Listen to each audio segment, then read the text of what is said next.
Hello, hello, hello. This is Gresh from the I Am CEO podcast. I have a very special guest on the show today. I have Andy Brenits of Brenits Creative. Andy, it's awesome having you on the show. Hey, Gresh, thanks for having me. This is a lot of fun. Definitely super excited to have you on, and it definitely will be a lot of fun. And Andy's doing so many phenomenal things. And before we jumped into the interview, I want to read a little bit more about all those awesome things that he's doing. And Andy is the principal of Phoenix-based Brenits Creative, a branding, marketing, and creative strategy firm that helps growing businesses and business owners working mostly by themselves compete with the name brands by creating a consistent way to look, communicate, and act. He's a creative professional with 25 plus years of experience running creative businesses, specializing in branding, marketing, and design. And before founding Brenits Creative, Andy led in-house creative teams at Fortune 500 brands such as Banana Republic, The Gap, National Football League, KPMG, and Arizona Public Service. An experienced mentor and teacher, Andy has taught undergraduate and graduate classes at Pratt Institute, Rowan University, the Art Institute of Phoenix, Sessions.edu, Columbia University, Grand Canyon University, and Maryland Institute of College of Art. He earned his master's degree in design management from Pratt Institute and has a BFA in graphic design from the School of Visual Arts. Andy, are you ready to speak to the IMCO community? I think I need a shorter version of that bio. Yeah, But you memorized it really well. That I was awesome. did. I did. This one of my talents, but I'll say you're doing so many phenomenal things. It's hard to make it shorter if you're doing and creating so much impact in the world. So I appreciate you for taking some time out to speak with us. Thank you very much. Thanks for having me. I'm ready. Go shoot. Let's All go. right, let's do it. So let's rewind the clock a little bit and hop in that time machine. Tell us a little bit more on how you got started with all the awesome work that you're doing in your CEO story. So I'm actually one of the fortunate ones. This has been my whole career. I knew very early on in my life when I was a little kid that I wanted to be an artist. Actually, I thought I was going to design houses or cars or motorboats or something really cool. And then I realized you actually have to know a lot of science and understand polymers and construction and tensile strength. And I realized that's a little, no, I'd like to draw. I can do that pretty well. So I've been lucky. I've been doing this for my whole career. My first paid gig was actually when I was 15. Started freelancing because when I was in high school, I took art classes naturally. I'm old enough to remember having painted the back of denim jackets. All of you 80s kids will know what that's like. Asia albums and Yes albums. You just got to paint those, put it on denim. It looks really cool. Yeah, I've been doing this since I was 15. I thought maybe I'd go into advertising once I realized architecture and things that required a lot more math and science weren't up my alley. But I decided once I went to School of Visual Arts that, being an ad man wasn't my thing. I enjoy corporate identity and branding and those topics. And that's what I've done ever since I graduated college. Nice. I definitely appreciate that. And I think so many times what came to mind was, I don't know if you've heard of Malcolm Gladwell's book Outliers and how he talks about the 10,000 hours concept. Mm-hmm. And it kind of brought to mind like all the great work that you do. I think so many times we think that somebody wakes up and decides that they want to start their business and do all those things, but it's really the collective kind of hacking, I guess, against their craft, the thing that they love to do and things that it eventually builds into something phenomenal. Sounds like you've had that experience. And I'm still learning. I'm 50 years old. I've been doing this for 30 years. I'm still learning every day. There's always a new technique. There's a new strategy, a new tactic, a new app. There's always something new going on in this and any other industry that can keep you, relevant and moving forward. And you know what, you learn something and you think, hey, maybe I can use that myself, or I can help a client use that, whatever it is. I think about, we're both in marketing. Think about all the different mediums there are way back when print advertising was new, and way back when, like 100 years ago, right? So somebody said, well, maybe I should learn how to do this and write headlines and imagery. Well, then the camera became accessible and it replaced illustration with photographs in ads. And then people thought, well, maybe we learn lighting and better photography and how we can get a message across with fewer words.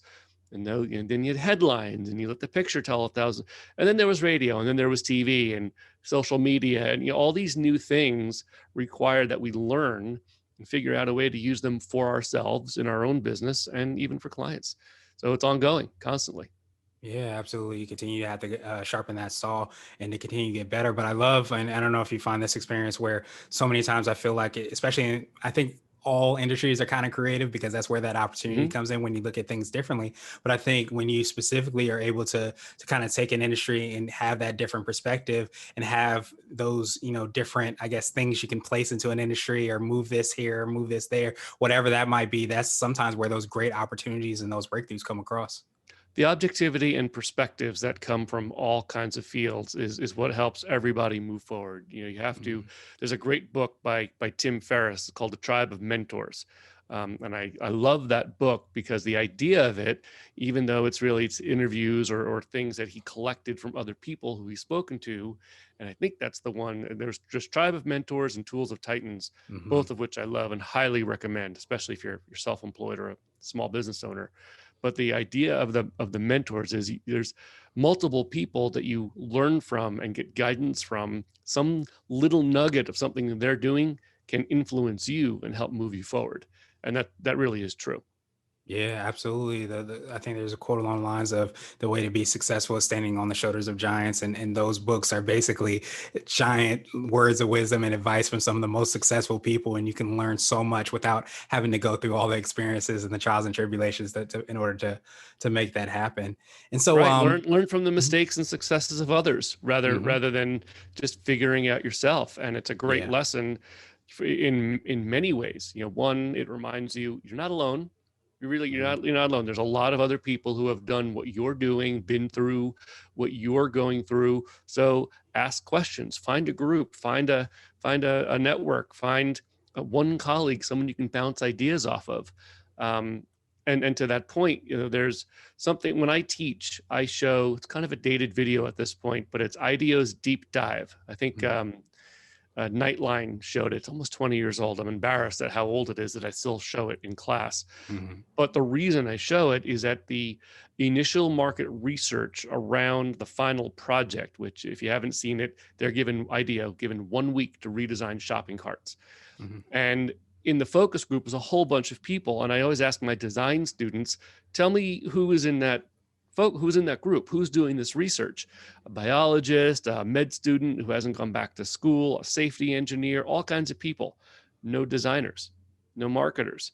And I tell them that that's on purpose. IDEO is a design firm, but they've got people from a variety of backgrounds who see things through quite literally a different lens. And because of that, it gives us creative people a whole lot of inputs that we might not have gotten otherwise, right? We sometimes creative people, we limit ourselves because we think we know the solution mhm. before we've actually discovered or uncovered the full problem. So I love watching that for that purpose. It's a good illustration of how all these different views of other people who have who've done their 10,000 hours, they all look through things with different objectivity, and that helps us come up with creative solutions. Yeah, absolutely. I think that's one of the beauties is to be able to kind of tap into each of those creatives. I have not seen that, so I definitely will, hopefully look that up and get to see that a little bit more. But I know part of, what you do and how you help support your clients is using those 10,000 hours, all that experience that you have in terms of helping people with their branding and being able to kind of, I guess, come down or understand their message so that the clients can do that as well. Can you take us through a little bit more on that, how you do that, and a little bit of what you feel kind of sets you apart and makes you unique, what I call your secret sauce? Sure, sure. So a lot of times a client will come and ask, you know, there's a few things, right? So they see me as a designer or as a branding firm, and one question will be, should I be on social media? Should I be marketing or advertising on social media? And you know, they want a simple answer, right? Unfortunately, that's not how I work. I'm not going to give the simple answer. My answer will be, I don't know. It depends. Is that where your target audience is?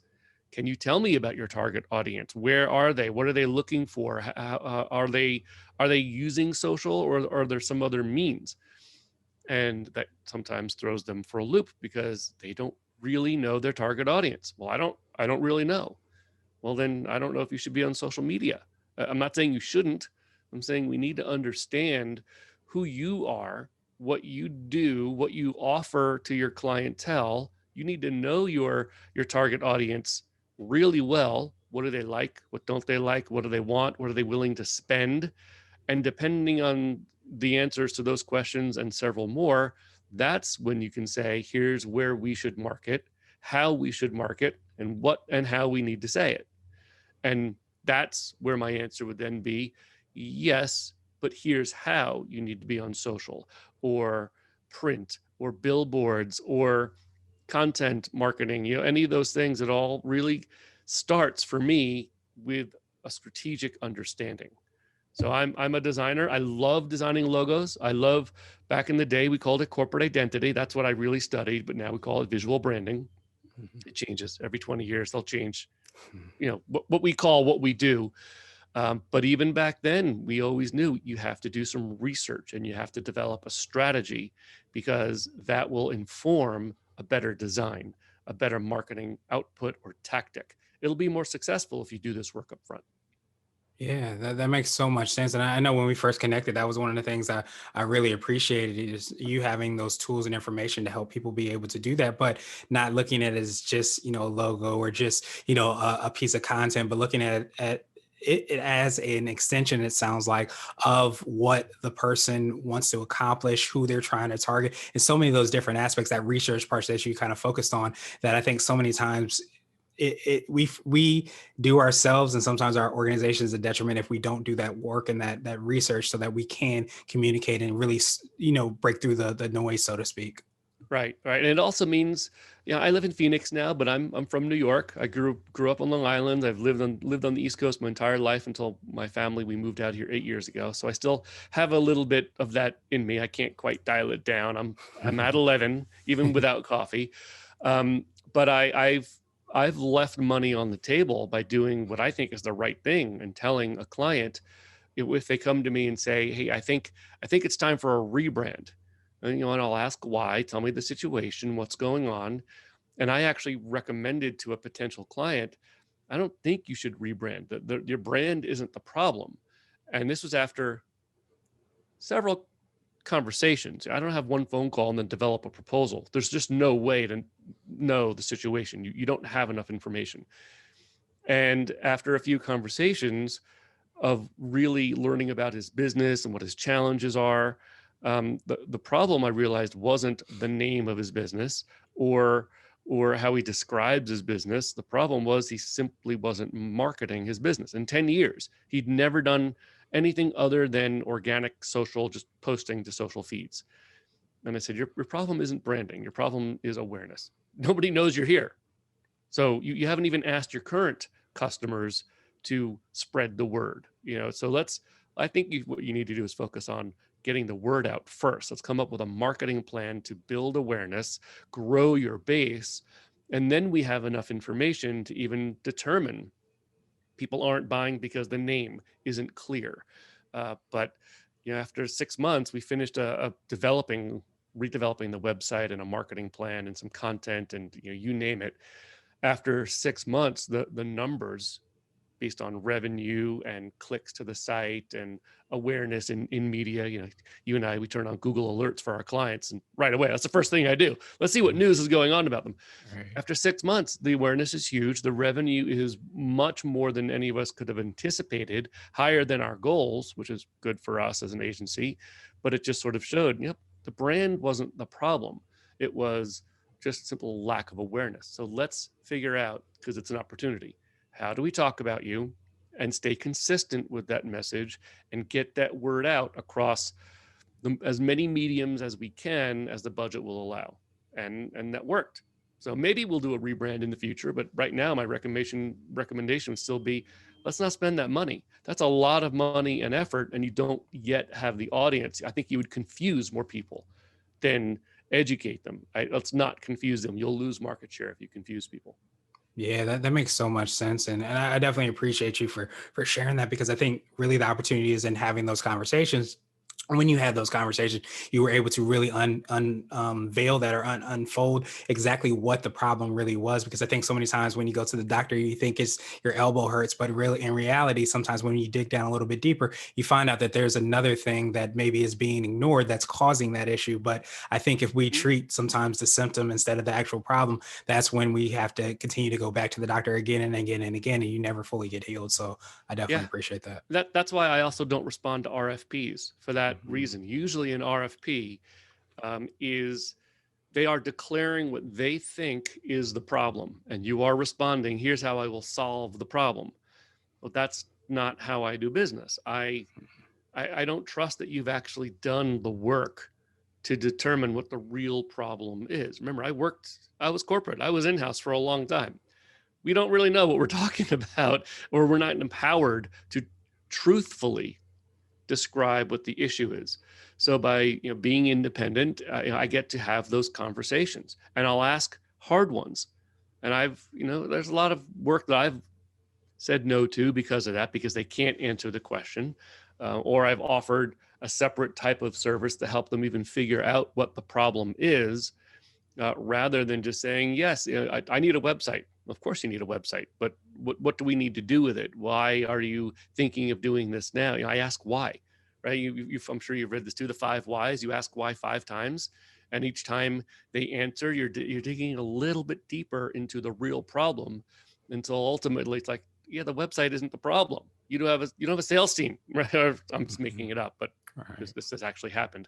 I'm looking at your website. It's fine, right? Your problem, based on what you've told me just now, is you don't have anybody out there talking about your business. You don't have any customer support or relationships, or somebody, an account manager to, when somebody goes to your website, take that information and go the next. Like, that's the website isn't the problem. It's what happens after they get to your door, and they're like, wait, what? And usually they're crestfallen. Well, what do you mean that's not my, I wanted to pay you to design a website, and now you don't want my money? It's like, no, well, I definitely want your money. But I don't think that's the problem. I want to help your business. I don't want to just develop more marketing and create another website and go through all that time, especially if I know that won't solve the problem. Let me help you be part of a problem solving initiative. And if we have to update the website, we will. But if there's other things that I can help uncover to help you grow your business, that is why I'm here. I'm not really here to just design another logo or another printed brochure or piece of content. Those are tactics. I want to help you figure out objectives, goals, develop a strategy to achieve them, and then we'll go do all the fun, creative, visual stuff. But that doesn't come first. That comes last. Yeah, that makes so much sense, and I definitely appreciate you for sharing that with us and reminding us of that, of really drilling down into the why, not getting as attached to the how. I want a new website or a flyer or whatever that might be. And so I wanted to switch gears a little bit, and Sure. I want to ask you for what I call a CEO hack. And this might be something you already touched on, but this could be an app, a book, or a habit that you have, but it's something that makes you more effective and efficient. Well, I'm a GTD guy. David Allen's getting things done. So my business owner CEO hack would be just manage getting all your stuff done efficiently and effectively. We talked about this before. I did not go out on my own to give myself another job. I went out on my own to have a successful, thriving, more than sustainable business. But I have my work. I have a ton of clients. So I have all that to manage. I'm also on the board of directors for a trade association. So I have that stuff to do. I have a wife and 2 kids and 2 dogs and 2 cats. So there's all the stuff in the family to do, right? There's a lot of stuff. And I'm not unique. I'm not saying, hey, look at me, I can keep all these plates spinning in the world. Woohoo. No, everybody has a ton of stuff going on. So I think the best thing you can do is figure out the best way to keep it all organized, orderly, and moving smoothly.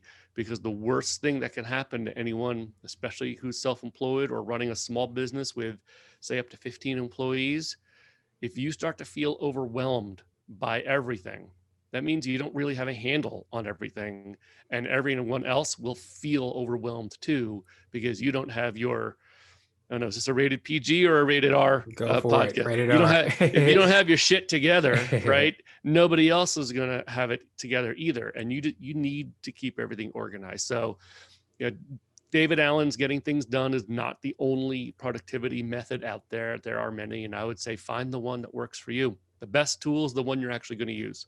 Yeah, absolutely. I love how that aligns, especially with the work that you do, is understanding yourself and then figure out what tool works best for you. But the GTD method is a great way to really make sure that you get the things done, because at the end of the day, we don't want to necessarily always want to create another job for ourselves. We want to Mm-mm. basically make the impact that we were hoping to do when we started our businesses and organizations. And if we can check those things off the list, get it done, then that allows us more time to be present and do why we started everything that we're doing in the first Right. place.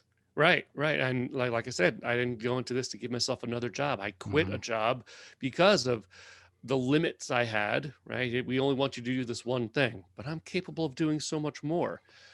But also being able to balance your personal life and your business life and get it all so you don't, it's a number one skill, I think, for anybody in a leadership role, even if you're just managing yourself, which, as we both know, you're really not managing yourself. Even if you are a company of one, you're outsourcing work. Well, that's a resource that you need to manage. So you have a list of things that they're working on and you need to follow up. Well, hopefully they're being proactive and reaching out to you. But if not, do you have a system that allows you to do that? So that it's, or do you even have a system that allows you to get something off your plate? Have you figured out how to delegate or outsource any work that either isn't in your wheelhouse or just is too much? Right? That's an important thing for us to, as business owners, to realize too. When do I need to give something up, which is a hard, right? You've done it too. It's hard. One day you wake up and go, I have to give this to somebody, but I don't trust. I'm a designer. I don't trust other designers. Pauline, if you're listening to this, I apologize, but I don't trust other designers to do the work that I know I can do. I can give out writing, photography, even web stuff, working in MailChimp. I'm happy to use contractors to help me with those things because they're not exactly in my wheelhouse or they're not important enough for me to worry about. But the things like designing, boy, that's tough. So that's a skill you have to learn. At some point, I have to give this up to somebody or give a whole bunch of other things to somebody else so that I can do the one thing that I really want to do. And as a business owner, at some point, that's not doing the work. That's working on your business. And that means giving up the thing that you thought you could do. Got to give it to somebody else. Yeah, that's absolutely huge. And I was going to ask you for what I call a CEO nugget, which is kind of a word of wisdom or a piece of advice, but that might have been your nugget. Is it that, and it could be around branding or business in general, but is it that ability to be able to delegate in order to do the one thing so that you don't get bogged down in kind of the other things that sometimes can keep us away from why we even started our business in the first place? Yeah, I would say let's not talk about marketing and branding because there's plenty of people who can talk about that. Mhm. From a business owner standpoint, there will come a day when you do have to be able to identify that. So that would be my next nugget. Yeah, and that's the harder skill, I think, is actually being able to identify what things you should be giving up or can give up, or let's take the productivity approach. What are the biggest time sucks in your day, right? And then evaluating, is my time well spent on this, or should I have somebody who's perhaps charging less per hour? If you know your hourly rate, even if you don't bill hourly, you should know your general hourly rate. If I work for 1 hour, I should be making X amount of money. Well, is that task something you can ask somebody else to do for less money, which would give you free time to go and do something else more valuable? If the answer is yes, then yeah, you should probably outsource that work until such time you have so much that you have to hire an employee. But being able to even identify that is hard for people, especially if you already feel overwhelmed just trying to get it all done and keep it moving forward. Right. That's sometimes you need a coach, right? Business coaches exist for this reason. And there's many kinds of business coaches or marketing coaches or whatever, but they'll help you identify those kind of things. And that's identifying the problem, and then you figure out the solution. That's a good thing to do. At some point in business, we all reach that point. I have too much, something's got to give, but I can't not do any of these things. So how's it going to get done? Identify what you keep and what you can send out, then identify who can help you with it. Yeah, that's absolutely huge. And I think, anytime you're trying to grow or go to the next level and those pain points become different sometimes, but they're still pain points. So you have to figure out exactly how to do that. But that delegation piece and understanding self, but also our zones of genius is absolutely huge because it allows us to double down into those things and understand what things we can take off our plate, what things can we delegate, and, so on and so forth. I think it's absolutely huge. And it's, I guess, partially art and science in order to make that happen. But I appreciate that framework.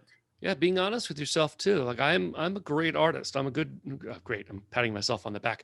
I'm a solid designer. I'll let I'll somebody say else you're a give me great the artist. accolade. You're a great Thank you, artist. thank you. But I'm not a good bookkeeper. I can't help my daughter with her 4th grade math. That's my wife's job, right? Mhm. So, there was a point in my business where I realized, because I have my bookkeeping was simple for a while. Once I had more projects and contractors helping me and more business related expenses, right? It seems like every piece of software we use is a subscription now. You can't just buy a box and install it and leave it alone for 5 years. So it got to a point where, because I'm not a professional bookkeeper, I, every every week before my estimated taxes were due, I was scrambling to collect everything and put it into a spreadsheet. Well, you know what? That's not a good use of my time. And I'm at a point now where I can afford a bookkeeper to help. And I'm not take over, because I can't give over that control, but that's a me thing. I recognize that. Same thing with, um, so marketing for many people in their business, right? If you are not in a marketing business, but you're really good at what you do, you're going to do the same thing everyone else does. You're bootstrapping the business. You're going to start it and do everything yourself. But at some point, you realize, I don't have the time to do all this marketing. And there's millions of things you can do within marketing. So whatever it is you're doing, you decide, I need help. I need help managing my website. I need help with my content marketing. I need help making sure that everything that's being designed is done consistently. The same tone of voice of writing, the same look and feel. And so you decide, as a business owner, that's something I'm going to get help with. Either you outsource it to an agency or you hire a designer or whatever you do. Just like bookkeeping is for me. You realize I was good enough to get started, but to take it to the next level of consistency and professionalism, I need to get somebody else to do it for me. And that takes a good hard look. It requires taking a good hard look at yourself and admitting, I'm not so good at this one thing, but I know it's important. So let me find somebody else to do it and help me. Yeah, that's absolutely huge when you understand that within yourself and you can start to take those actions, which is another big, step to take in order to make that happen. And so I wanted to ask you now my absolute favorite question, which is the definition of what it means to be a CEO. And we're hoping to have different quote unquote CEOs on the show. So Andy, what does being a CEO mean to you? Well, I'll take it from the angle of being a self-employed one-person business, right? Not managing a big business with dozens or hundreds of people, because that, I think, would be a different definition. But a CEO definition, if you're a one-person business, means wearing lots of different hats, or at least understanding that there are different hats to wear and which one you need to wear today or tomorrow, or even go by your calendar. Which one am I wearing at 1? Which one am I wearing at 3? Right now, I'm wearing the company spokesman hat because I'm talking to you. As soon as we're off, I'm wearing my production manager, project manager hat, which is a slightly worn out, beat up baseball cap. It's a different, the one I'm wearing right now is swanky. I'm wearing a cool hat that I'd, look good on in a press photo. So I think it's understanding those roles, right? The hats obviously mean the different roles you have to play at any given time, during the day. And it's not like Monday you're one thing and Tuesday you're another. We do all these things all the time, but being able to seamlessly shift from one role to another is pretty important. Yeah, absolutely. Well, Andy, truly appreciate that definition and the analogy with the hats as well too. What I wanted to do now was pass you the mic, so to speak, just to see if there's anything additional you can let our readers and listeners know, and of course, how best they can get a hold of you and find out about all the awesome things that you're working on. I would say one great thing to know, and I'll put my brand marketing hat on again, is just knowing how to be consistent with your message. Your audience will appreciate it, and you'll probably have a more full pipeline of customers or clients if you can be consistent about your message, who you are, what you do, and how to speak about it. And if you can reach them where they are, not where you think they are, you'll be able to really grow your business. And the best way to find me, I'm lucky. There are only like 7 Brenitses in the country. Our name was changed 100 years ago. So if you just Google Andy Brenits, you'll find my LinkedIn page, my Twitter, or just go to my website, which is Brenits.com, Brenits. It gets transcribed all the time. My family, we have a running list of misspellings. It's pretty funny, but it's just Brenits.com and you'll find me. Nice, nice. I definitely appreciate that, Andy. To make it even easier, we will have the links and information in the show notes as well, just so that everybody can follow up with you. But truly appreciate all the awesome work that you do. Appreciate the time you took today and the awesome advice that you gave. And I hope you have a great rest of the day. Thank you, Gresh, so much for having me, and a great job with this podcast. And I'll have to have you on mine if I ever get it started. Yes, definitely looking forward to that day. I appreciate it.